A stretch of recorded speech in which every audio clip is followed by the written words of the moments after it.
Jai Hind, good morning, Shubh Pratah, and also Happy New Year. I've been looking forward to this first meeting of mine, which is the first press conference after I've taken over as Chief of Army Staff. So, through you, I would like to wish all the countrymen a very Happy New Year, Happy Lodi, in advance, Happy Veterans Day, and Happy Army Day. As you're aware, you're a vital channel between Army and the citizens, and your progressive and constructive reporting helps in showcasing the Indian Army in the correct perspective.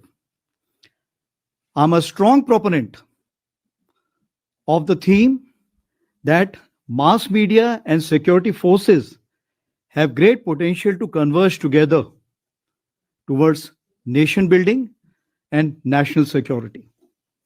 So, let me adopt your modus operandi and straightway come to the bottom line upfront.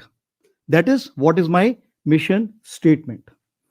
And that is to ensure full spectrum of preparedness while concurrently transforming Indian Army into an Atmanirbhar future-ready force to be a relevant and key pillar of the national security apparatus that also contributes meaningfully towards the nation building. And towards that, our lines of effort as regards the developed nation by 2047 are truly aligned. और विकसित भारत के लक्ष्य को हासिल करने के लिए एक सुरक्षित वातावरण अनिवार्य है. In that, we emerge as the net security provider for the entire nation. So I'll first dwell upon few security issues, and to begin with the northern borders. As you're aware, the situation is sensitive but stable. In October 2024, situation in Depsang and Demchok in eastern Ladakh got resolved. The patrolling to traditional areas in these two subsectors has commenced. Similarly, the traditional grazing has also commenced in these two areas. We shall continue to discuss the effective management of other sensitive areas also along the northern borders. And towards that end, I have authorized all my co-commanders to handle these issues at the ground level with respect to patrolling and grazing so that these trivial issues can be resolved at the military level itself. Own deployment along LAC is balanced and robust. We are well poised to deal with any situation. A focused capability development for northern borders enabled infusion of niche technology into our warfighting system and a whole of nation approach. We are progressing well. हमारी प्राथमिकता है सभी agencies की सहभागिता, border infrastructure को और मजबूत बनाना है. Coming on to J&K, situation is firmly under control. On line of control, ceasefire, which is effective from Feb 2021 after the DGMO's understanding, is holding on. However, the terror infrastructure across remains intact. Infiltration attempts continue, including from the IB sector or so many other avenues which are available, along with drone attempts to smuggle warlike stores and narcotics. In hinterland, in recent months, increased terrorist activities was seen in North Kashmir and Doda-Kishtwar belt. Our CT grid there has been reinvigorated and tempo of kinetic ops has been enhanced. Past year, 60% of terrorists eliminated were of Pakistan origin. As of today, whatever is remnant in the valley and Jammu area, we feel that around 80% or more are from Pakistan origin. Overall, violence parameters under control, tourism, development activities, Amarnath Yatra, where we witnessed more than 5 lakh pilgrims this time, and peaceful conduct of elections are indicators to a positive change. So the theme of terrorism to tourism is gradually taking shape. Regards Northeast, overall situation in Northeast is gradually improving. In Manipur, synergized efforts of security forces and proactive government initiatives have brought situation under control. However, cyclic incidents of violence continue. शांति और सद्भाव स्थापित करने की दिशा में ठोस प्रयास जारी हैं. Various NGOs and our veterans too are reaching out to the community leaders to give effect to a kind of a reconciliation. Along Indo-Myanmar border, enhanced surveillance and domination is in place. That is to insulate from spillover of turbulence which is taking place in Myanmar as of now. Fencing is a significant step, and we have started to commence a new progress towards this end. As far as humanitarian assistance and disaster relief is concerned, based on the experience gained in 2024, we have specifically earmarked rupees 17 crore for upgrading of our QRTs and QR medical teams. Besides, we have taken a decision to create 17 bricks of HADR, that is humanitarian assistance and disaster relief, as we realize that at places our columns reach, but the resources to provide kind of a rescue operation are not available.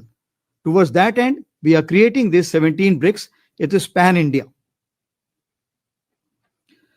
As far as northern borders are concerned, since we have a pan-northern front presence, so Army will play a first responder role, and we will not await any request from the state. We would be reacting on our own to make sure that maximum people can be rescued wherever any disaster relief has to be carried out. Now, for ease of continuity and communication, my balance of the pointers will be on the same lines as given by General Pandey last time. What does it mean?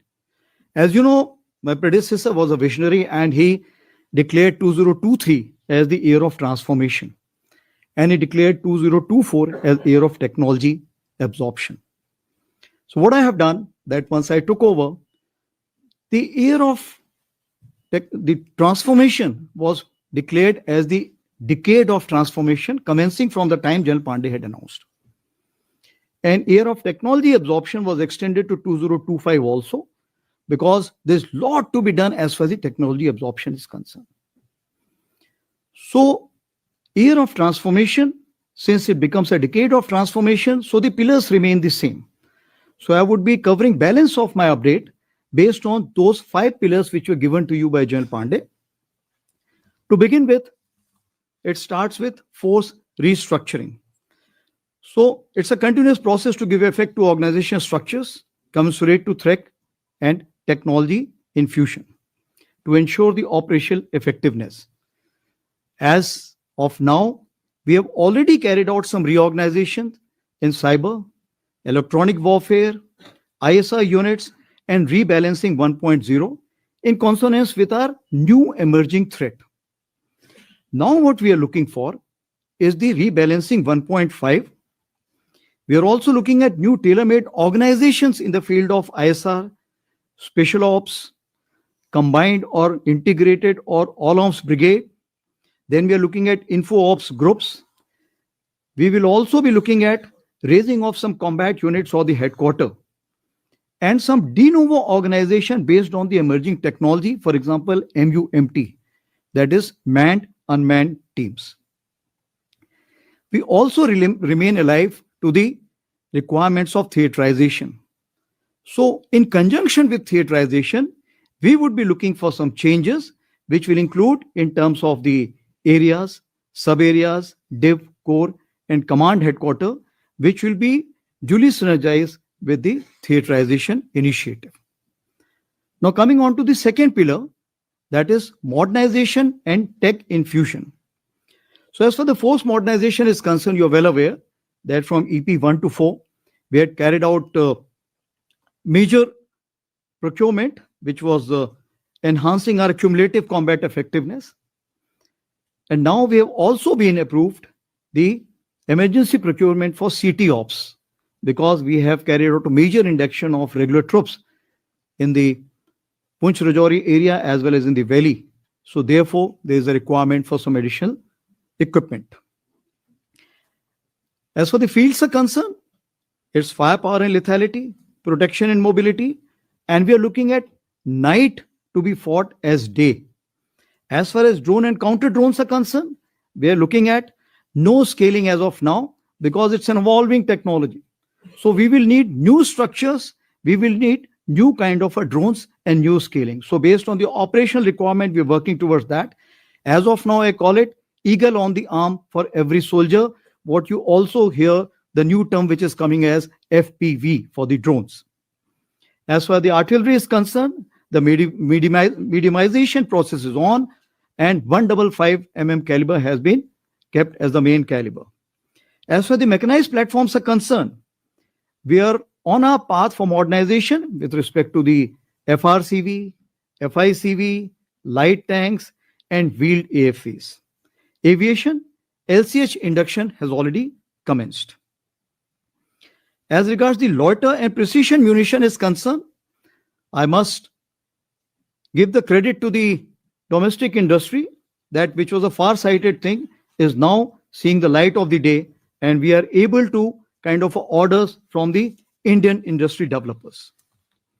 I will also cover the technology infusion here. As I told you that year of technology absorption 24-25, both years have been given the same name. So what are we looking for in this? Firstly, we are looking for that upgrade and mass the human resource, including the tactical commanders to become the techno commanders, because they are the decision makers. And if the decision maker is alive to the technology, the technical people will be finding it more easier to sail through. As far as our MTech is also concerned, that has increased by 30%. Similarly, the NDA syllabus which has been concerned, which is undergoing a major change, and probably by year 26, we should be able to see that on ground. Similarly, our promotion examinations, courses of instructions, the technology aspects have been just double. While doing this, we have also gone in for collaboration with experts in other ministries, academia, industry, and we are also aligning with the national technology missions. There are 16 technology clusters which have been identified by the Indian Army, which has already been there in the news for quite some time, with fixed responsibility and fixed outcomes. As for the data harmonizing is concerned, for artificial intelligence, it is most important, and we are working together on this issue. I must also say that this is the first year where we have gone in for multi-domain operations, operational discussions, independent of op discussions which we carry out. This is based on the front basis on the both sides. And why it is more important? Because this time we included the subject matter expert from whole of the nation and also the veterans. So we had from CERT India, Cyber, and all those representatives from the ministries came in and took participated in this. The Veterans Expert Group have also been created, which is working under Deputy Chief ISNC, and they will give us the report by Feb end as far as Indian Army is concerned. How should we look at technology infusion and absorption in the years to come as part of the decade of transformation? So far, we have signed approximately 63 MOUs on the subject. MCT, there's Military College of Telecommunication Engineering at Mao, figures as a strategic partner in Indian AI mission, Chip 2 Startup mission, and Quantum Key Distribution Project. Our collaborative efforts, the joint training with CERT India and joint research in counter-US and advanced wireless-based merit system has also commenced. I'll just give you a brief glimpse of additional thing what we are doing here. Army Data Network in last 6 months, which had the span within the Army for 7,000 subscribers only, has increased 3 times to 21,000 subscribers. We have created an Indian Army AI Incubation Center at Bangalore with mentorship of IISc Bangalore and IIT Bombay. I must thank Bell to provide us that kind of a space in Bangalore for that. We're also establishing an Army IIT Research Center at IIT Madras to take our innovations forward. We're also incorporating blockchain technology in a technology-based vendor registration model, which is under progress in collaboration with MITI and CDAC. As far as secure space-based vehicle tracking and convoy management system, that is already commencing with NAVIC. And of course, Sambhav phone, which you're already aware that this phone we are using. And this time during our border talks in the October month, most of the communication was through this phone. As far as the third pillar is concerned, that is system, process, and functioning, we are looking at data analytics and defining the single source of truth. In the future, we are looking at data integration. So there are two things in this. As you know, Army is different from other services where the empowerment or the center of excellence starts from the battalion. Therefore, the maximum delegation must take place there. But today, the maximum centralization of the orders or powers or authority is at the Army headquarters. This is only feasible to delegate once you have the data centricity in the center, but the delegation at the lower level. Here, the artificial intelligence will play a pivotal role. For example, if a vehicle gets condemned and you want to get the vehicle released, it takes the complete chain of command by the time it reaches and that gets released. But with the artificial intelligence, moment the vehicle gets condemned, within 24 hours, the release order will be automatically generated. So that is the kind of a thing we want to achieve by year 2025 end. As far as the delayering of headquarters, this we are looking at. For any communication in Army, it takes 6 to 7 layers. We are wanting to delayer. We are also looking at skip echelon system. That is simultaneously addressing all the headquarters, and the highest headquarter, which is supposed to give the decision, must give the fastest. Modification of acquisition process, which is overdue, we are looking forward to, and the way year of reforms which has been announced by our Raksha Mantri ji, I am sure this will get a major impetus. Coming on to the human resource management, it's a subject in itself. I would not like to cover too many things in this, but just to tell you that the upgradation of the HR potential en masse is something which is our aim, while ensuring the welfare of rank and file, veterans, Veer Naris and their dependents. As for the Agnipath is concerned, 123 Agniveers are presently there, and we are getting a good feedback from the battalion commanders. They are fast on uptake, enthusiastic, and keen to do well. As far as the SSB is concerned, you are well aware that the SSB reforms have been undertaken, and today we have increased our intake, which was 1300 per year in 2022 to 1900, which is projected in 2024. So that is the kind of officer intake which we are ensuring by carrying out some reforms in the service selection board. As for the women officers are concerned, we are doing a remarkable job in the field. Presently, we have 1732 women officers serving with us, and we have approved a study to increase this number to 2037. In other ranks, we have approximately 310 women soldiers, and we are looking forward to more. During the question answer session, I will take on as far as the progress on this side is concerned. About women empowerment, all women skydiving display team of Indian Army shall be raised in 2025. That's our endeavor. You'll be happy to note that the recruitment in Territorial Army has commenced again. And this time we have delegated this to the commanding officer for first 30% so that the recruitment can take the fastest possible pace. Institution of an Army Subedar Major. This is something to connect Jawans directly with the Army Chief. So wherever I go, the Army Subedar Major accompanies me. When I am taking a briefing in the higher headquarters, he is meeting the GSUs and men of that. And also, this has been now given out for the commands also. 3 of the 7 commands have already instituted that. Others would be completed by 31st Jan. So the gap or the communication gap between a Jawan and the senior most hierarchy will keep getting close with every passing day. As far as the effort to upscale our military training institutions is concerned, we want that to come to the world repute. And we are looking at Institute of National Importance for our Army War College. The case has already been taken up for that. Also, we are opening up the Army War College for the foreign students. As you're aware, the junior command and senior command were already open, but now we are opening the higher command course also.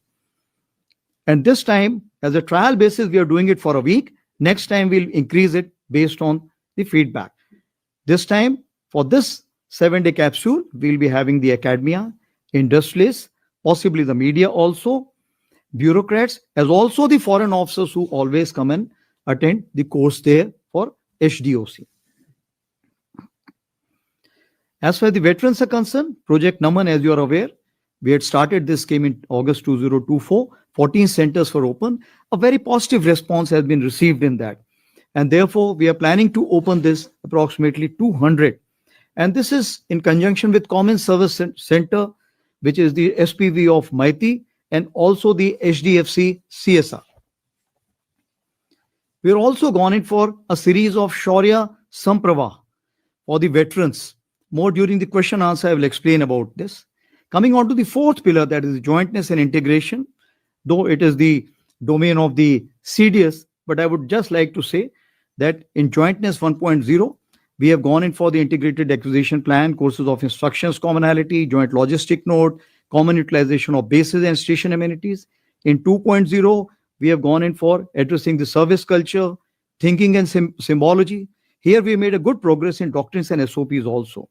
Now we are looking at 3.0, that common operating planning procedures, defense communication architecture, digital maps. But as far as the army is concerned, you will find that we look at jointness and integration with so many others.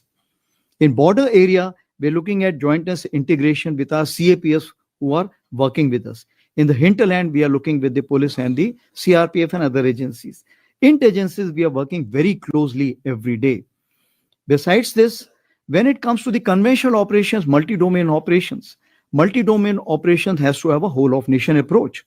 And that is where we are working with other agencies and other ministries in this respect. Now, in addition to the transformational pursuits that I have spelled out, Indian Army's contribution to nation building, we are looking at border area development in a big way with 4 pillars, that is infrastructure, communication, tourism, and education. Of course, the cultural revival remains the mainstay. Towards that, Bharat Ranbhumi Darshan as a one-stop solution for information and clearances for visit to the forward area battlefields. This has been developed in partnership with Ministry of Tourism, and this website will be launched by Honorable Raksha Mantri on the Army Day, that is on 15th.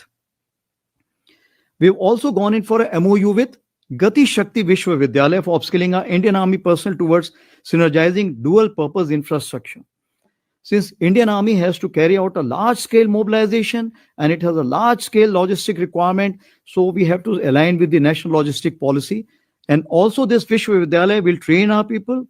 They'll carry out the workshop for us, and will also provide later on MBA and MTech degree in transportation and logistics. As for the Army Sports Conclave is concerned, this was again something new, and we are looking at in a big way for Mission Olympic 2036. And for that, we have a strong role because we have the infrastructure, we have the resources, we can provide manpower for the conduct of that, we can raise the territorial army battalions for conduct of this, and also we can provide the players, which we have been doing continuously. In any case, we have 18 boys companies and 2 girls companies, which we have raised recently. I am sure the issue of state versus club, which is coming up off and on, will make sure that the army remains as the main key stake player, because we have a large reservoir of potential towards this end. As for the Army Paraplegic Node is concerned, this has also been now declared as a National Center of Excellence, for which around 60 crore has been given by the Ministry of Social Justice and Ministry of Youth Affairs. Gomti River Eco Task Force, as you are well aware, has been raised on 1st of Jan. Also, Ek Ped Maa Ke Naam campaign, we have planted more than 50 lakhs saplings. There are 3 world records also we have created in Jaisalmer. As you are well aware, this has already been covered in the Man Ki Baat, which is most saplings planted by a team in 1 hour, most saplings planted by women, that is 25,000, and so on and so forth. We're also going on to carry out a discussion with Ministry of Environment, Forest and Climate Change for the afforestation drive carried out by us. So what does it mean? That there is a requirement for us to look into the green credits. Today, we are planting so many trees, but the green credits are not being returned to us. As a result, we are returning 900 crores of rupees this financial year for the reasons that we have the plans ready for construction, but because of the tree cutting sanction not being given, we have not been able to construct those buildings. So last but not the least, as part of our defense diplomacy, contribution and commitment to UN Charter, a rapid deployment force of the Indian Army for United Nations peacekeeping operations shall be ready for mission deployment by March this year. Moment the UN teams come and inspect it, this will be ready for deployment as and when asked for. So मैं सभी को आश्वस्त करना चाहता हूं कि भारतीय सेना एक प्रशिक्षित, सुसज्जित और युद्ध अनुभवी सेना है जो राष्ट्र के सामने आने वाली हर चुनौती का सामना करने के लिए पूरी तरह तैयार है. Thank you. I am now open to questions, please. Thank you, sir. We shall now commence the question and answer session. In order to give maximum opportunities, we intend taking 3 questions at one time. Once I call out your placards, please give out your name and the media house that you represent. As is customary, I shall first go to the agencies and DD. I know I'm so firstly, ANI Ajit Dubey, Manas Bhuiya, and Pranjali. Please ask your questions. आपको mic चाहिए? Please ask for, wait for the mic before you speak. Sir, namaste. This is Ajit Dubey from ANI, sir. Sir, you spoke about the situation along the northern borders, and you also talked about the resolution of some of the friction points that we have had there, sir. So just wanted to ask you about that only, sir. What is the status of the issues on the other areas on the LAC in Eastern Ladakh and elsewhere, sir? We have had agreements on resolving the issues in Depsang and Demchok. How they have been resolved, sir? What are the steps taken to resolve, and how did we reach that agreement, sir? Have they gone back from the CNC junction and others where they had pitched tents for a long time? And sir, what is the status of the buffer zones that have been created in recent times post Galwan clash, sir? And when do we see the resumption of patrolling in all the areas? What is the status of the standoff, sir? After the resolution of these 2 points, do we have a standoff with them? And by when do you think the matters would be resolved, sir? Okay. Please avoid too many questions at one time. Otherwise, others will not be able to ask. Okay, second question. Manas. Yeah. Udar.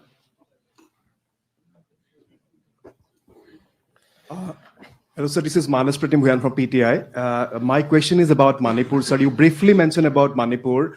I would like to have your, overall perspective on Manipur. There have been criticisms that, in fact, there is lack of coordination among the agencies involved in controlling the situation there. And there is an external dimension also to the Manipur situation.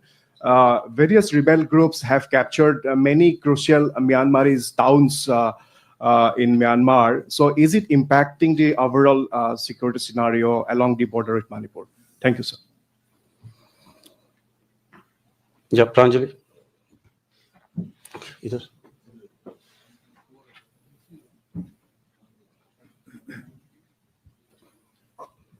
Good morning sir, Pranjali Singh from संसद TV. सो मेरा पहला सवाल आपसे ये है sir, अगर मैं 2447 के मिशन की बात करूं सर, ये प्राइम मिनिस्टर के साथ साथ पूरे देश का विजन है, हमारे देश को विकसित बनाना है. इसमें सर इंडियन आर्मी का कंट्रीब्यूशन अगर आप बता सके, आप कैसे कंट्रीब्यूट कर रहे हैं. और सर मेरा दूसरा सवाल ये है कि बॉर्डर रोड इंफ्रा एक बहुत बड़ा इशू है. हालांकि अगर पहले और अब की तुलना में देखें तो बहुत सारे चेंजेस हम देख रहे हैं. बीआरओ सर अपना काम कर रही है, इसके अलावा जो मेन लैंड और बाकी बहुत ही जो बॉर्डर एरियाज में विलेज एरिया को जोड़ने में सर इंडियन आर्मी की क्या भूमिका है सर, अभी क्या अपडेट है अगर आप बता सकें. Thank you sir.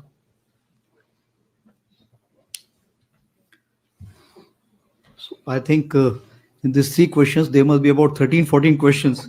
So let me see how I can fit in all. So Ajit ji, you have asked me basically the status of issues along the LAC. So I will repeat the same word. It's stable but sensitive, point number one. So what does it mean? That there have been series of meetings. Firstly, among the ministers, even the Prime Minister has met the Chinese head. Similarly, the meetings have taken place at the level of the Corps Commander. As you're aware, the 22nd SHMCL took place on 21st October, which finished. Thereafter, 5th December, we had the WMCC. Then 18th December, we had the Special Representatives meeting. Now, coming on to the Depsang and Demchok.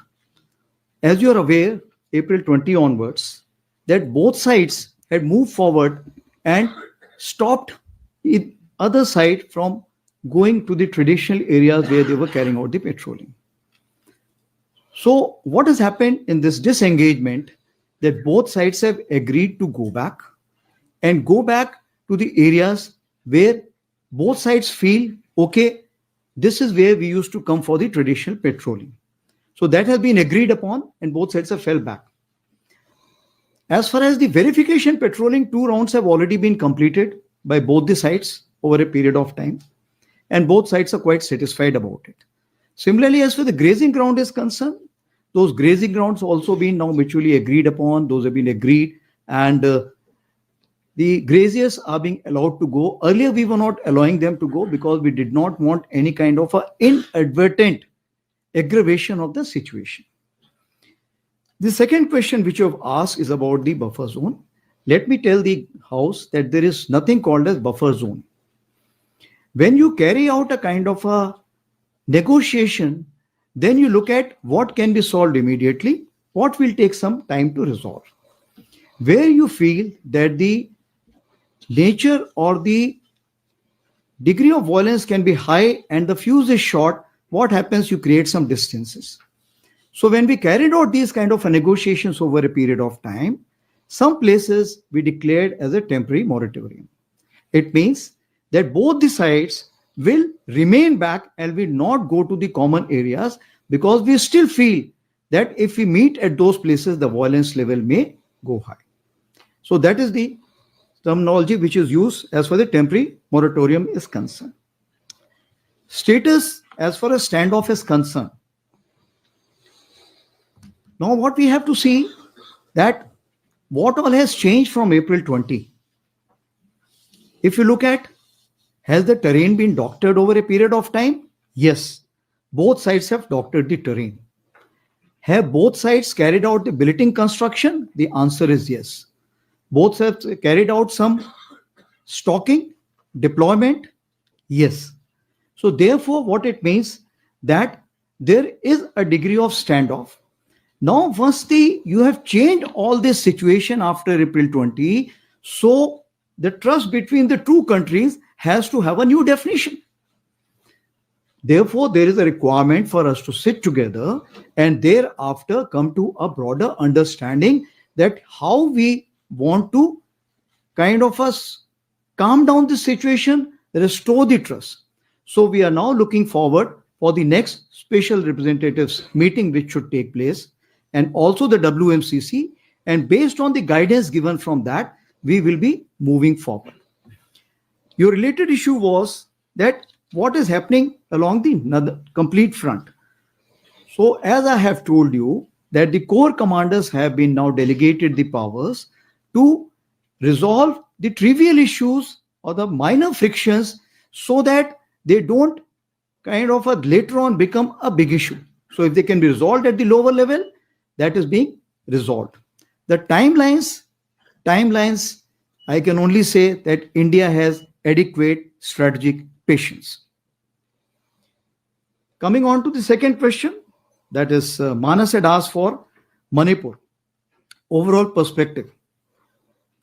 The overall perspective as of today, that yes, there are, if I can say that, affiliations, and the tribal affiliations have taken a strong line.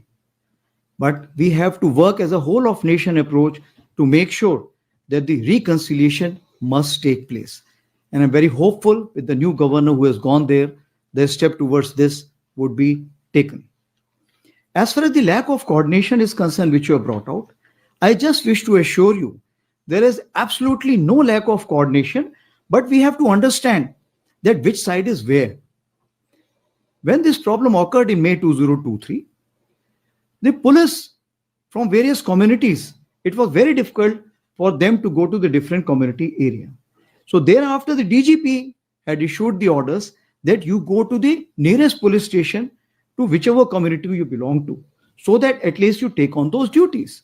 So once you take on those duties, you will find that Indian Army, Assam Rifles, and the other CAPFs, we have to coordinate with those people in whichever area they are. So it's not a lack of coordination.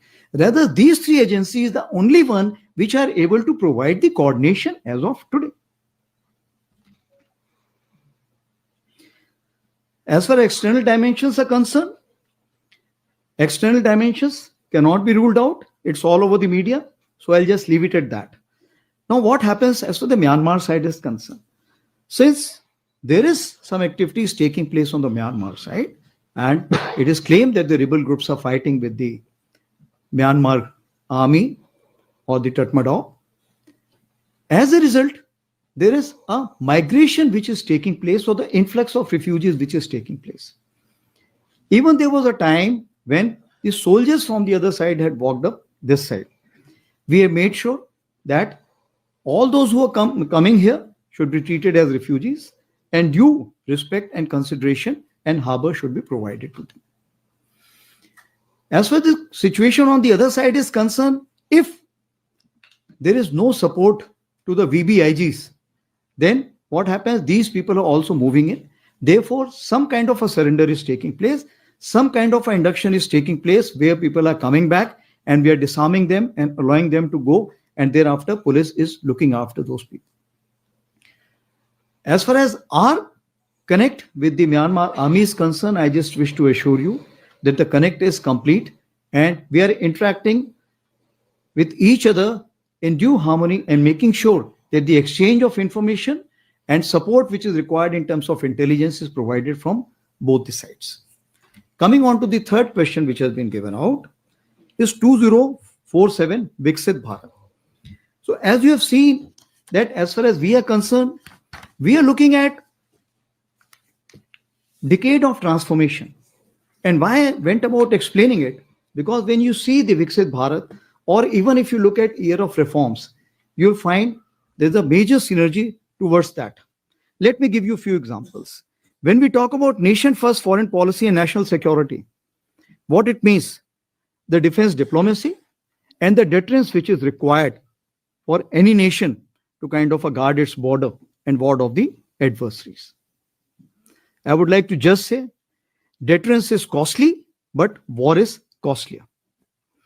As far as the global economic powerhouse, Indian Army's indigenous consumption, as far as weapons, equipment, and other things is concerned, we provide a stamp of approval. Once we provide this stamp of approval, the defense domestic industry thereafter gets a flip. And if you're talking about 21,000 crores today, Raksha Mantri is already announced by 2030, we are looking at 50,000 crores as the defense export target. And as we are the biggest consumer, we are also the biggest advertiser of these weapons and equipment. As far as the infra development and speed and scale is concerned, we are working in close synergy with PM Gati Shakti and border area infrastructure which has been brought out. Here itself, I will cover the border area infrastructure. That we have the Empowered Committee on Border Infrastructure headed by the CAPSEC. And this committee is working in a very, very aggressive manner. Recently, for 22,000 crores, sanction was given for the northern borders infrastructure development, including few tunnels. Besides, when we had the GLOF for Sikkim, as you are aware, that Sikkim suffered that glaciated outburst, that is the time this committee met and immediately authorized the money to BRO and other agencies to make sure that the recovery becomes that much faster.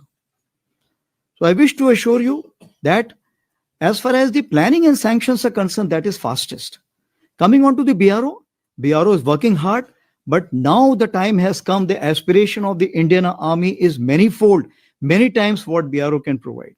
Therefore, we are reaching out to the other agencies, which are whether railways or national highway authorities, NBCC and others. And we are trying to get them into the fray so that our infrastructure development along the northern borders should be 3 to 5 times of what we are able to do as of now.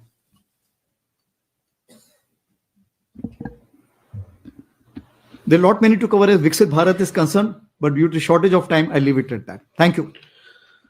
Right, ladies and gentlemen, I'll request you to limit yourself to one question and ask no sub questions so that we have a wider participation.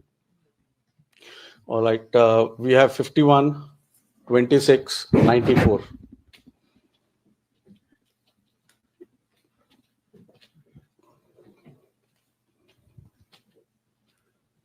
Good afternoon, sir. Sanjeev Barua from The Week. So we have been hearing a lot of talk ever since 2019. The Himgiri exercise was also held. I'm talking about the integrated battle groups. So what is the status now? Has the plan been dropped or still much in the making?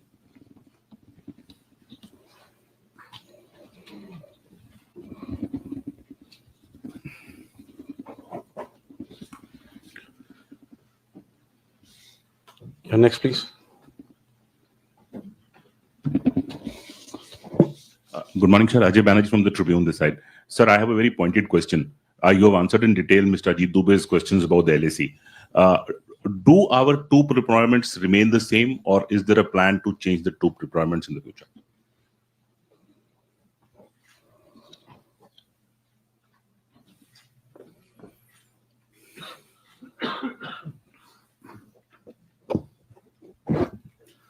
Sir मैं मंजीत नेगी हूँ आज तक से। आपने कहा कि जम्मू कश्मीर में अभी भी 80% जो आतंकी हैं वो एक्टिव हैं। नॉर्दर्न आर्मी कमांडर के तौर पर और सेना प्रमुख के तौर पर हमने देखा कि जम्मू कश्मीर में अभी भी बड़ी संख्या में सेना के साथ घुसपैठ की घटनाएं पिछले 1 साल में देखी है। 70 से ज्यादा आतंकियों को सेना ने मारा भी है। आपको इसके पीछे क्या बड़ा कारण नजर आता है कि ये घटनाएं अभी नहीं रुक रही हैं? क्या सीधे तौर पर पाकिस्तानी सेना इसके लिए जिम्मेदार है या कोई और कारण आप देखते हैं?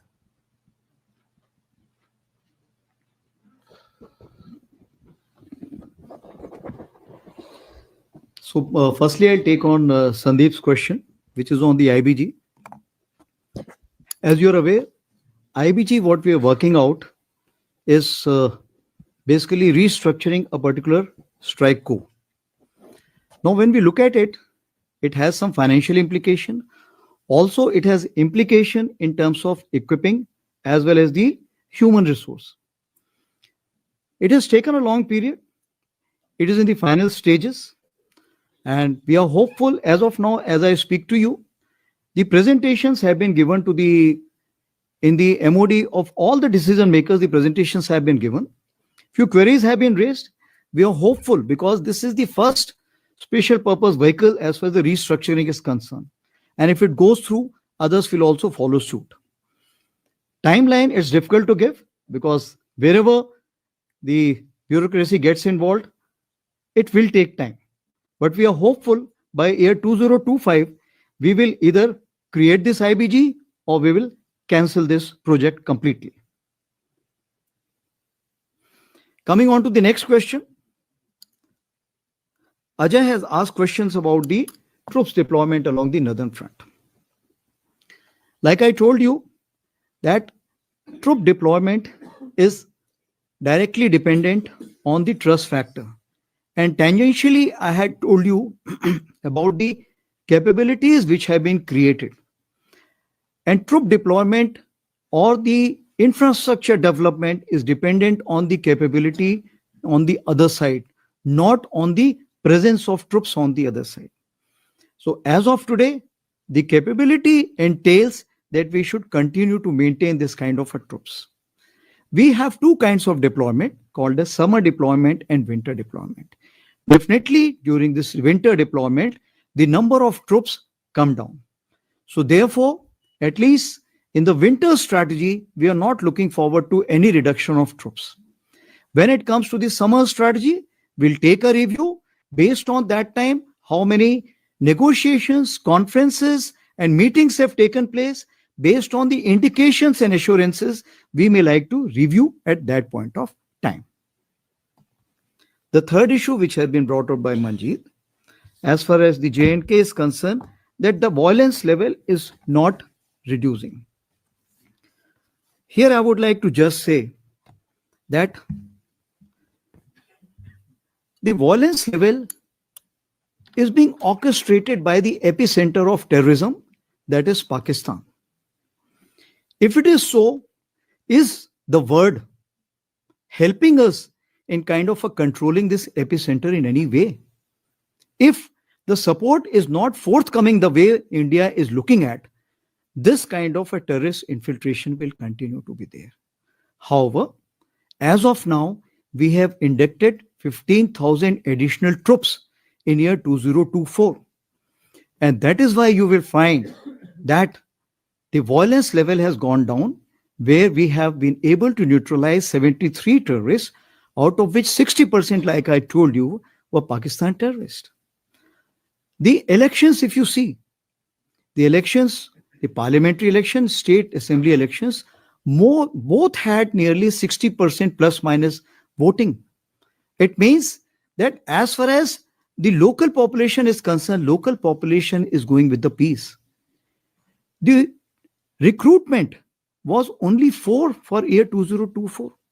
That is negligible. So all the indicators which are there saying that the people of J&K are shunning violence. And this violence is completely being orchestrated by our Western adversary. We can move on to the next one.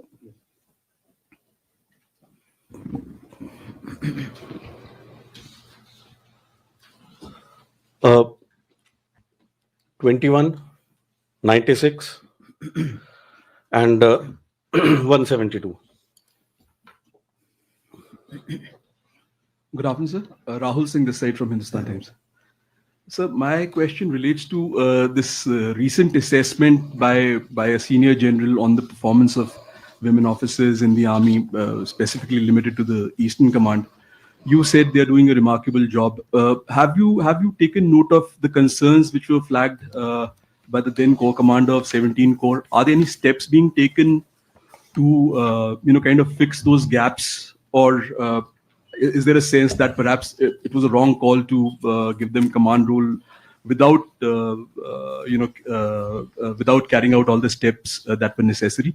And the second question is also related to HR only, sir. This is related to Agnipath. You were recently in Nepal and you had chats, talks with the Nepalese army chief and other people over there, senior people. So was there any talk on resumption of Gorkha recruitment or some consensus or breakthrough on those lines? Thank you, Rahul. Next, please. Idhar dena.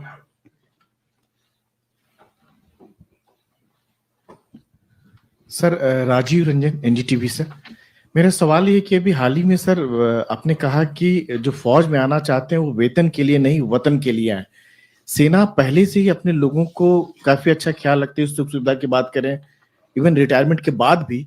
तो sir ये चीज कहने की जरूरत आखिर क्यों पड़ी, इसके पीछे क्या सोच है sir?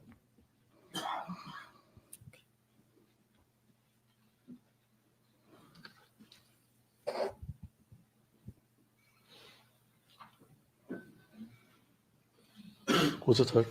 172. Hello, sir. Neelam Matthews from Shepherd Media of the UK. This is regarding the tanks. What is the status of Zorawar as of now? Details of the trials. When is the first delivery expected? And related to this itself, when is the second tender to be out? And the T-72 tanks, have they been delayed, the overhauls, upgrades? Could you please repeat the question again, the first? Which equipment you're talking about?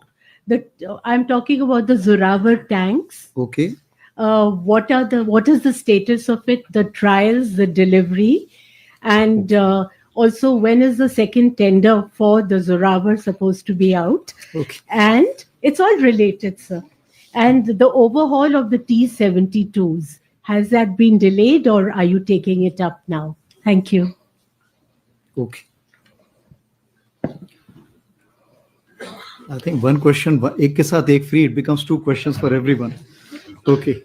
So, as far as Rahul, what you have asked for the women officers, firstly, General Puri, the letter which got leaked out shouldn't have got leaked out. A court inquiry has been ordered about it. It's a perception. It's his perception. He has all right to give that perception and comment. It's an internal communication. Now, what we have to see that when we made them commanding officers, what were the situations? This was based on the Supreme Court order and where the complete process was accelerated. As you're aware, when we make a commanding officer, we give them various exposures at various fields. We make them do various courses. Like for them, JC was not done, a short course was done. The contact and the bonding with troops was less. Lot of exceptions were given. So when you have these kind of a situation, you may have some kind of a surprises. But overall, if you see, today we have approximately 115 commanding officers who are commanding. And 18 more are ready who already approved and they are ready. And maximum commanding officers of such you will always find in the Northern Command. So I have the first-hand experience to say so that you'll always find all kinds of officers. Wherever I have seen, the women officers have been very mature, very considerate, very kind, and if I can say that, up and about. And here I would like to quote one women officer whom probably this time we'll be able to give some kind of award also. Colonel Ponung Doming. She's from East Siang, from Pasighat. And when I was in Northern Command, along Demchok, one of the most difficult road which is being made, she was always present there. I went to Umlingla, which is the highest motorable pass. She was always there.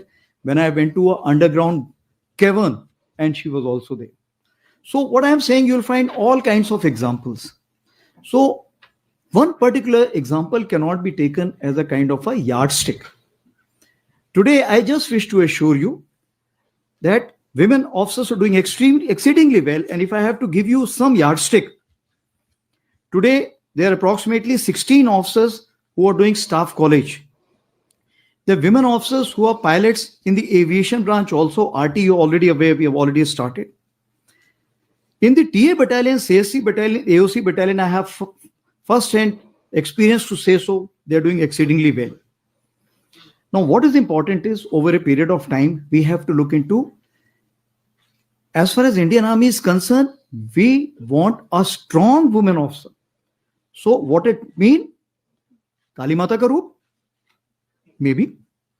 But it means it has to be gender neutral approach in the conduct and even the infrastructure which is being provided in the field areas. Places like Sikkim and Mizoram are already looking into it.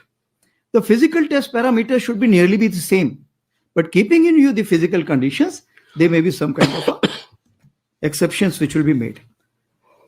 Women officers also, approximately 1,700 are presently training in the Sainik schools, military schools, and RMC. So it means that they will be coming to Indian Army and the tri-services. So therefore, it is something which is to happen, and it will happen in the most mature, in a welcoming way. That partially should answer your question, Rahul. Yes.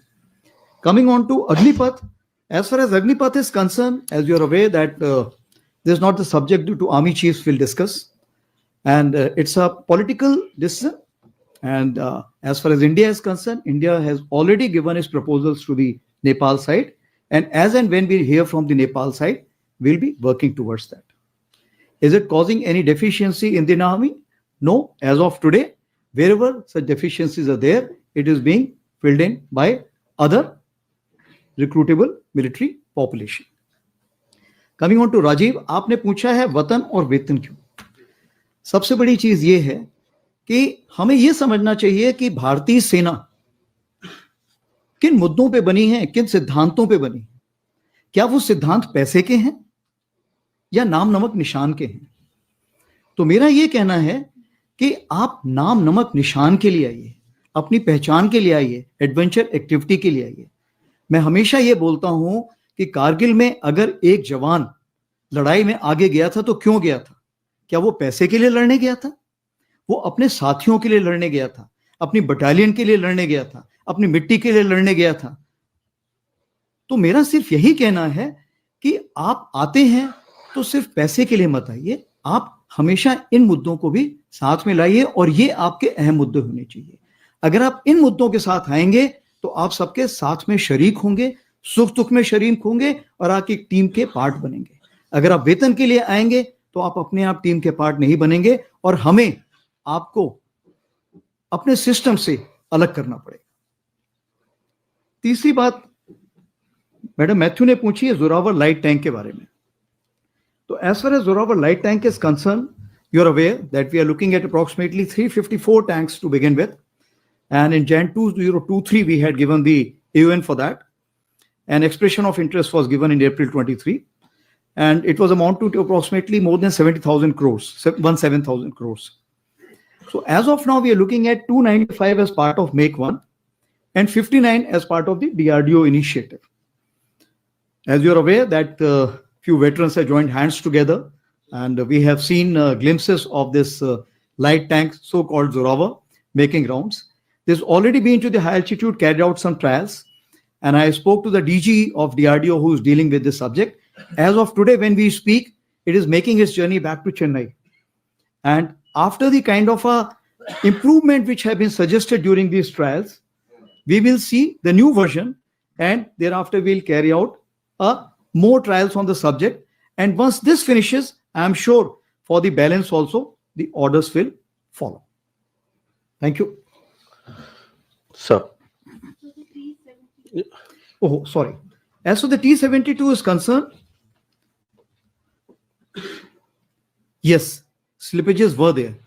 But you have to see, when the corporatization was taking place, PSUs were not sure how to handle this situation.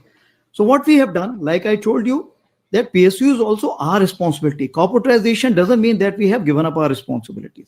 So we have sat down with them, worked out with them. And if I can say that today AVNL has enhanced its overall capacity from 120 to 150, and they've assured me that this capacity will be increased to 200 tanks per year. Similarly, we also have the army-based workshops. They are also carrying out a phenomenal work, and 2 base workshops have been nominated to carry out this overall. And you'll be happy to know that in Delhi, we had recently launched the overall of even T90 has been carried out. So I can just assure you the situation is under control.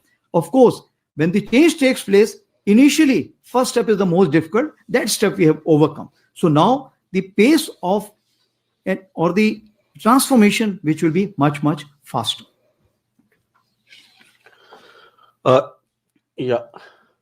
Well, I had noted it last time when you had raised. So 17, 107 and 97.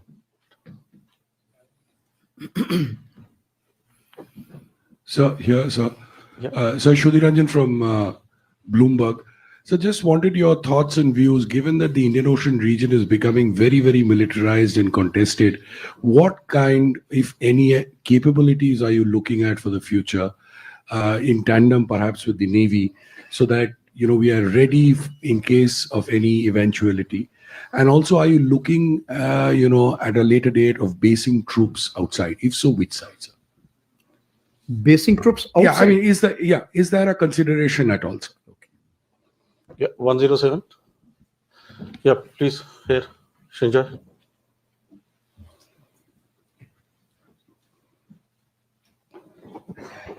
Sir, times now. Srinjoy Chaudhary. Yeah. Sir, as far as the LAC is concerned, the Army has spoken about leveraging of momentum of what has happened in recent times. Now, is there a case, considering so much positive action has happened vis-a-vis the Corps Commander level talks at 14 Corps, of having similar talks on the eastern side with 33, 3 and 4? Also, sir, are we getting enough engines for our tanks from Russia? Yes, Sandeep. Sir Sandeep news 18 India से। Sir कुछ reports आई थी कि डोकलाम प्लेटो के पास China ने काफी development किया है, कई सारे जो है विलेजेस वहाँ पे और रिसेंटली तैयार किए हैं, अभी क्या स्टेटस है चिकन नेक के लिए, वो ये सारी चीजें कर रहे हैं, ऑब्वियसली बात है। तो अभी क्या स्टेटस है और आर्मी इसको कितना कंसर्न मानती है? Thank you. So we're done. Okay. Yes. So as far as IOR region is concerned, before that, let me tell you that Indian Navy is working along with us in the Pagong Tso Lake in a big way, including unmanned boats are concerned. Also, their special forces are working out in J&K and other places along with us, including the deep sea drivers. Coming on to the Indian Navy cooperation as far as the IOR region is concerned, two places we play a very important role. First is the Andaman Nicobar, and second is the Amphibious Task Force. As far as the Andaman Nicobar is concerned, you are aware that we are going to kind of place them on a permanent basis and enhance the role of territorial army in that area. The equipping profile is also being worked out accordingly. Therefore, in conjunction with Navy, we are looking at their employment in a big way. Coming on to the Amphibious Task Force, which is there as of now, we are exploring that how to make it permanent in terms of Amphibious Task Force, which should remain dedicated, whether on the lines of RR or in the lines of permanent regimentation, so that their specialization or the expertise remains with them. As of now, you're aware that the battalions keep getting turned over. Besides this, we are also looking at, may not be in the, actually it comes into the confidential domain. We have some plans which we have worked out together on the western side. I'll leave it at that for the time being. To enhance the cooperation, we are also with all ships which are going, our special forces or other military personnel are going to various places to have an understanding of each other, so that later on, as and when troops are required to be deployed in a larger formation to any farther area, we should be prepared.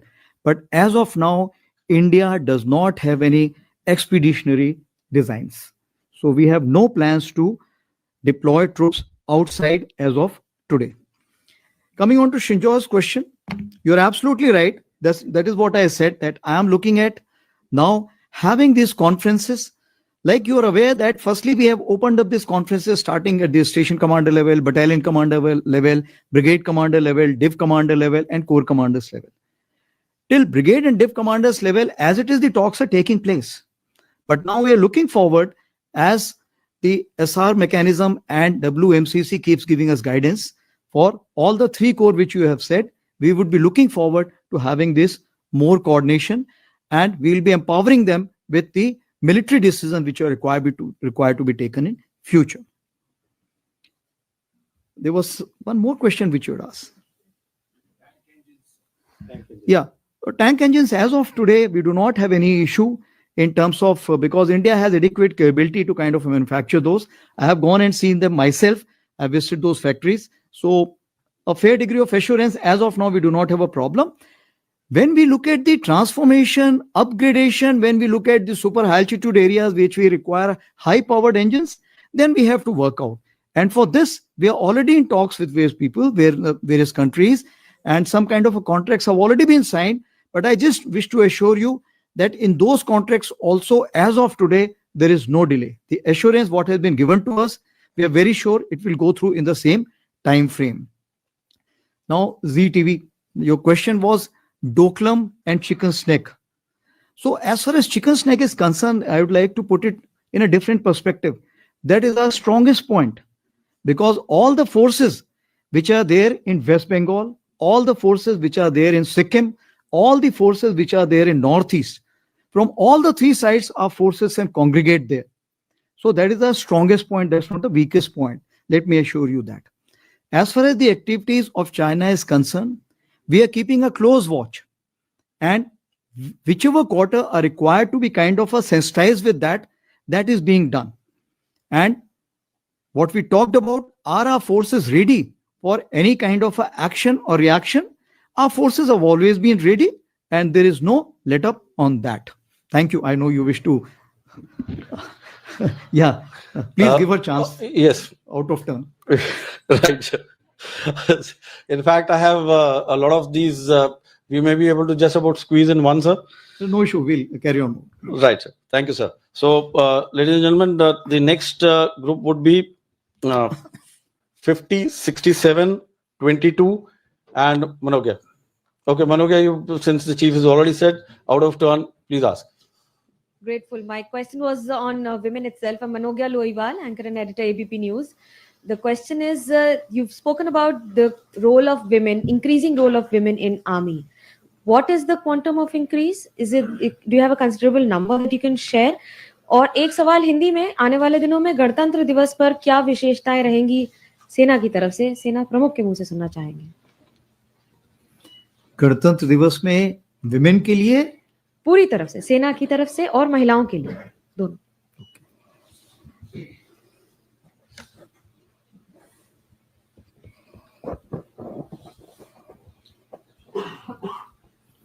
Okay, 50, 67, 50, yeah, sure.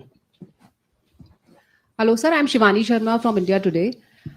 My question is regarding Bangladesh. In last 6 months, we've seen a lot of disturbance out there after the regime change, especially.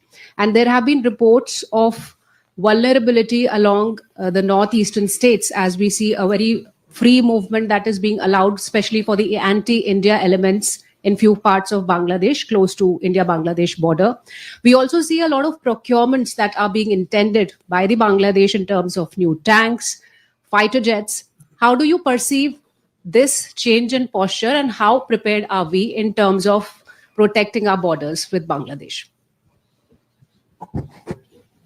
Thank you. Yeah, 67.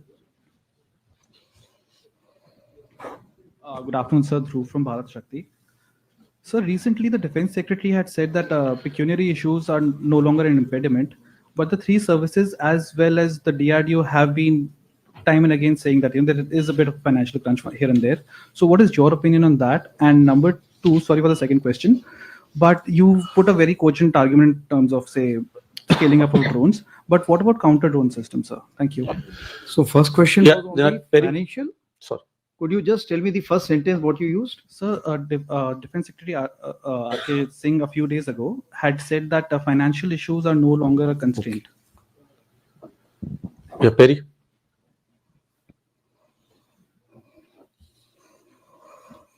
General to your left.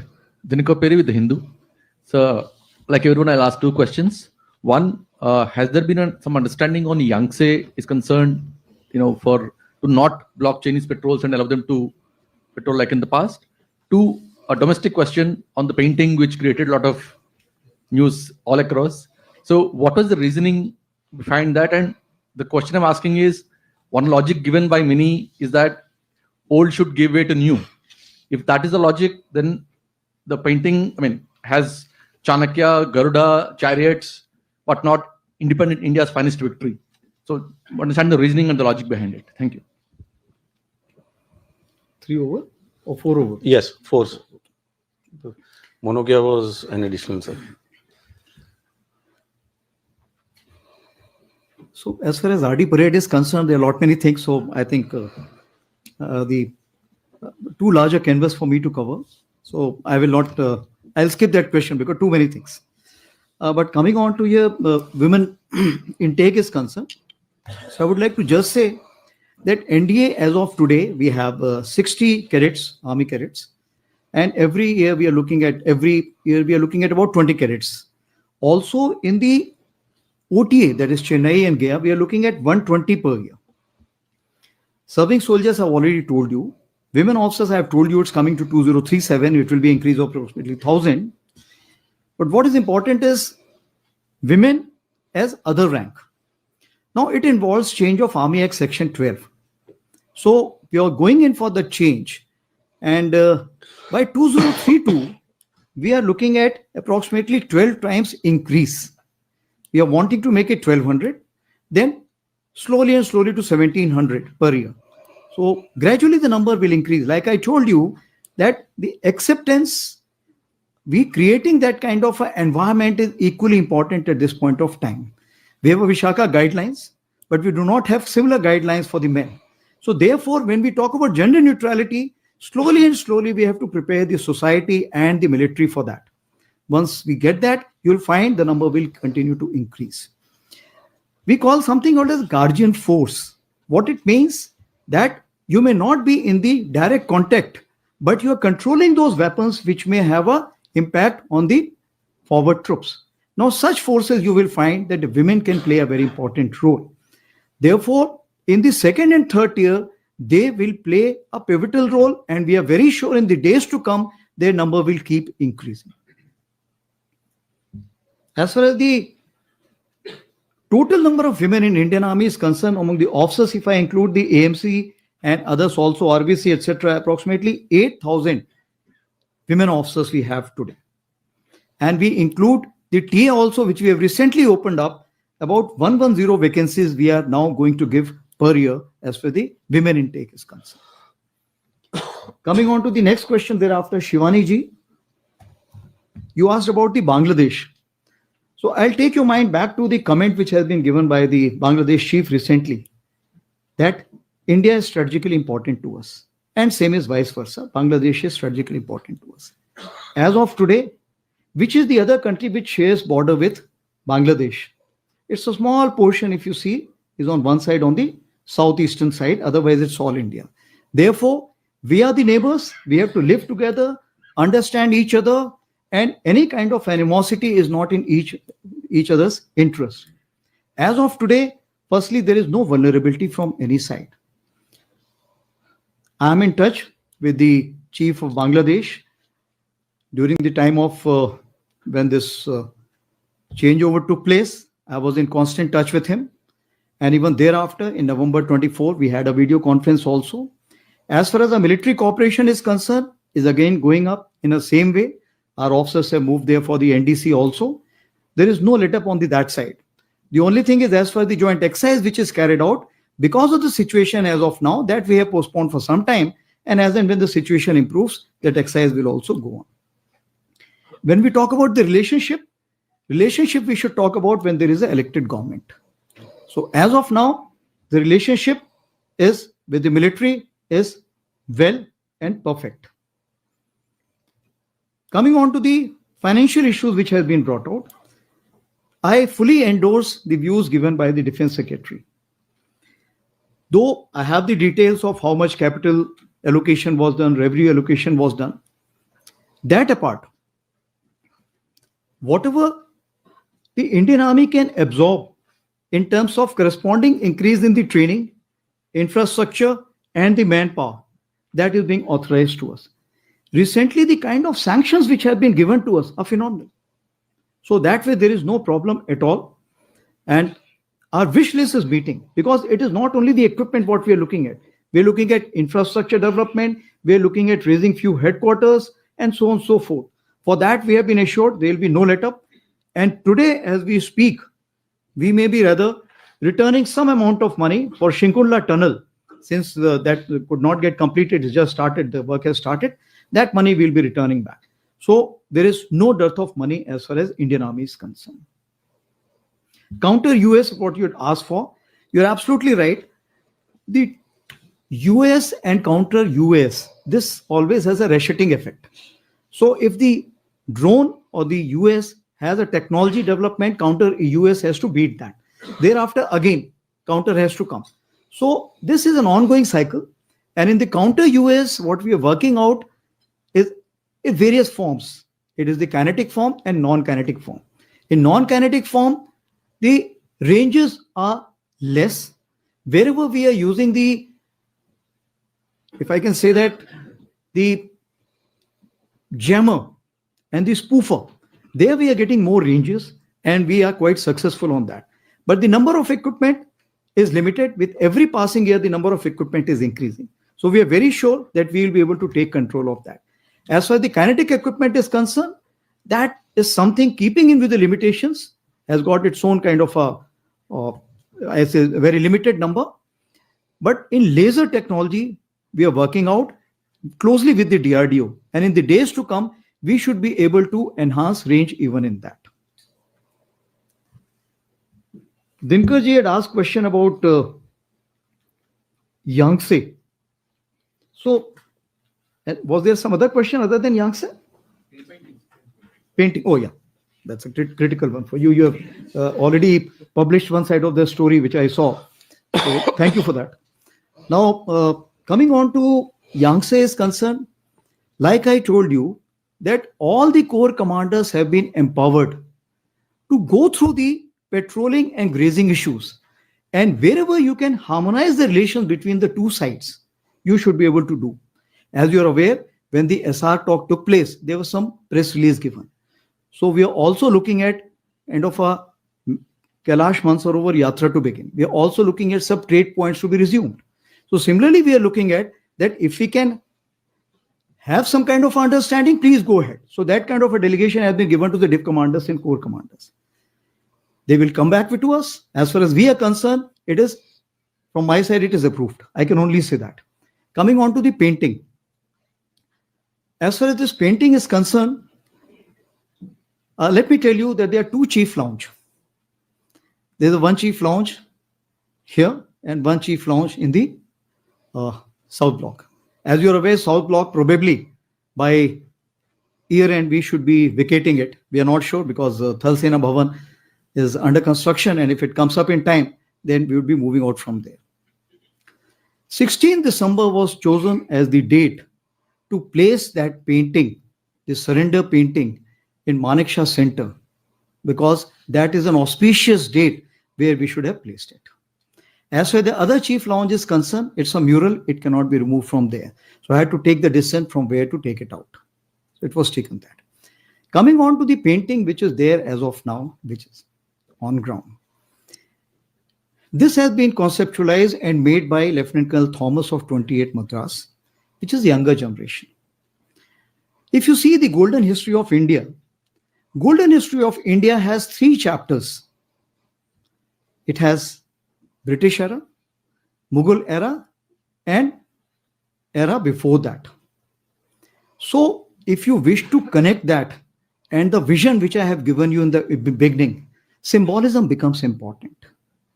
If I am talking about rebalancing 1.5, you understand rebalancing 1.5 is against which potential adversary. So once you look at that, my communication with my generation, which is there, with the younger generation, my Vayo, my Jawan, it becomes equally important. So therefore, there is a surrender portrait, which is in the chief lounge, which is there here in Manekshaw Center, and there is a new portrait, which is there. It's also been told that these are mythological. If you open the chapter 4 of the original constitution book, the painting which is there is of Krishna and Arjuna on the same chariot. So is the constitution also mythological? That question you need to ask yourself. Is also being said that there is a Brahmin semi-clad which is standing in center. If the Indian does not know what is Chanakya, we need to refer back to our civilizational approach what we have. And the modern technology, it is visible there. Therefore, if I have to connect past, present, and future, this symbolizes that. And if I have to give the credit, I must give credit to that artist who's a youngster, who is the generation next, and he's the one who is going to lead India tomorrow. Thank you, sir. Generally answers, Dinkar? Thank you, sir. Ladies and gentlemen, we already overshot the time by about. So should we take one more, sir? Yeah. One more, sir. All right. What I noted down earlier, there are so many of these. So 79, 118, 33, and after that coming to you in the next set. So 79. Sir इधर Krishnamohan Mishra Sputnik India से sir artillery के modernisation के बारे में जानना चाह रहा था कि खास तौर पर ए टैग्स और माउंटेड गन सिस्टम और इसके अलावा और किसी गन सिस्टम के बारे में बात हो रही है और पिनाका रेजिमेंट्स के बारे में भी जानना चाह रहा था कि कितनी और इंडक्ट होने वाली हैं, कितनी और रेज होने वाली हैं.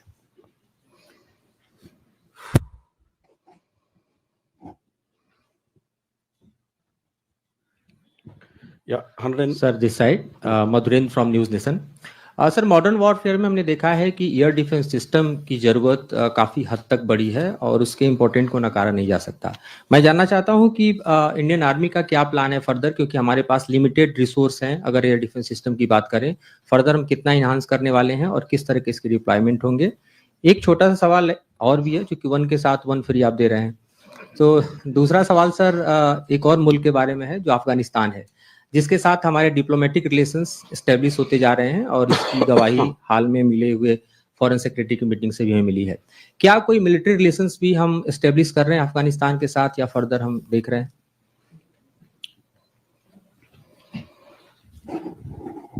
Only two? Yes, please. Yeah. Okay. So we already had three. Two. Okay. 33 was Sanjay. Yeah, sorry. Sir मैं संजय मिश्रा, दैनिक जागरण से। आर्मी का एक वॉरफेयर और फायरिंग रेंज नारायणपुर में स्टैब्लिश होना था छत्तीसगढ़ में, उसका स्टेटस क्या है सर अभी?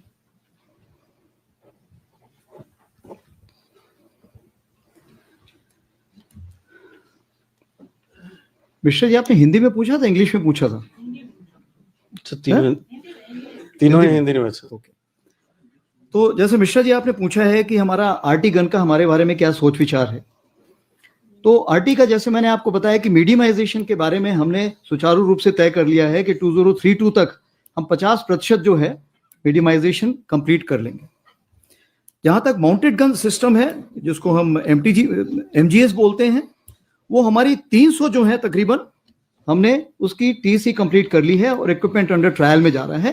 क्योंकि इक्विपमेंट अंडर ट्रायल आपको पता है कि वो हमारा विंटर ट्रायल्स हमेशा विंटर्स में होता है, उसमें वक्त लगेगा। तो प्रोबेबली हम देख रहे हैं 2026 में हमें उसके बारे में नतीजा सामने आ जाएगा। जहां तक टोट गन सिस्टम का सवाल है, हम उसमें RFP हमने इशू कर दी है और ये सिस्टम अभी हमारे पास मतलब कार्रवाई इसमें शुरू होगी। लेकिन उसके अलावा हमारे पास क्या क्या चीजें हैं? सबसे पहले ए टैक्स का जो है कॉन्ट्रैक्ट हमारा अगर सब सही रहा तो तकरीबन 307 गन का हम जो तकरीबन 8,000 करोड़ का है अभी इस साल फाइनेंशियल ईयर खत्म होने के पहले साइन कर पाएंगे। उसी प्रकार से K9 वज्रा जैसे आपको पता है रिपीट ऑर्डर के लिए हमें सैंक्शन मिल गई है, तो हम उसमें रिपीट ऑर्डर में जाएंगे। और अगर इन चीजों में हमारा इंडिजिनाइज कंटेंट बढ़ता रहा तो जो भी हमारी विश लिस्ट है उस पर्टिकुलर इक्विपमेंट की हम उसको रिव्यू करेंगे।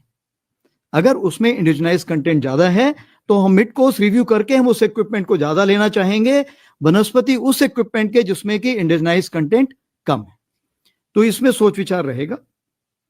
जहां तक हम पिनाका की बात करें, पिनाका इसमें भी वही सोच विचार आ रहा है कि अगर इसका एम्यूनिशन हमें बढ़ी हुई रेंजेस दे सकता है तो क्या जो हम ऑल्टरनेट देख रहे थे उस ऑल्टरनेट की जरूरत है। हम जो हम अभी हाई एक्सप्लोजिव प्री फ्रेगमेंटेड जो हमने एम्यूनिशन जिसका हम अभी साइन करने जा रहे हैं तकरीबन 6,000 करोड़ का, और एरिया डिनायल म्यूनिशन जो हम साइन करने जा रहे हैं करीब 4,500 करोड़ का। तो जैसे ही हमारे ये एम्यूनिशन में बढ़ोतरी होगी और हमें रेंज अच्छी मिलेगी, हो सकता है जो हमारे बाकी लॉन्ग रेंज वेपन्स हैं हम उनको ड्रॉप करके इसमें कंसंट्रेशन करें। तो एग्जैक्ट कितने हम रेज करना चाहेंगे शायद मैं अभी उसको ना कहूं और उसको भविष्य के लिए छोड़ दूं। जहां तक हमारी एडी सिस्टम की बात आती है, as far the AD system is concern, what we are looking at V-Shorod is something which we are working out in the immediate time frame. Balance we are working out in conjunction with the Air Force, that is Akash and others. So first thing is that the AD system as a whole, it has to be seen as an integrated approach by the nation. To carry out a convergence between the Air Force and the Army, we are going in for Akash Tir, and probably by year end, we'll be having due integration between the two. That is the IACCS, CCCS of the Air Force, and ours will also be talking to each other. Now, moving further, we have a tactical level and we have the operational or the strategic level. What we'll be looking at the tactical level, something which Army should be controlling it. And as for we move to the operational or the strategic level, will be the Air Force controlling it. As far as the radars are concerned, these will be placed jointly by the two, and the information will be jointly shared. So this is how I would like to cover as far as the AD is concerned. Coming on to the Afghanistan, our emotional connect between Afghanistan and India is always high, and it will remain so. But as far as the military presence as of now is concerned, we are not looking at any military presence in the near time frame or in the immediate time frame. Coming on to the last question of the Sanjay Mishra ji, that is Narayanpur. We are looking at this range may not be in the immediate future, because the way our troops are deployed, is this required? We have to see firstly that.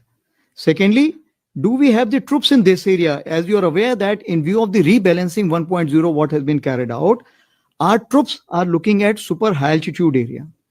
So we are wanting our ranges in the super high altitude or in the mountainous region where we can practice. And therefore, we are making a great attempt to acquire these ranges in such areas where we can carry out the firing. As and when the requirement develops, we will certainly go in for acquiring this range and moving troops there also to carry out the training. That's all I have to say. It was nice interacting with all of you. And I am sure that media will keep supporting our endeavor to make sure that the thought process of Indian Army reaches to a common man and also to a soldier, because you are the one who make it reach faster vis-a-vis us. Thank you very much.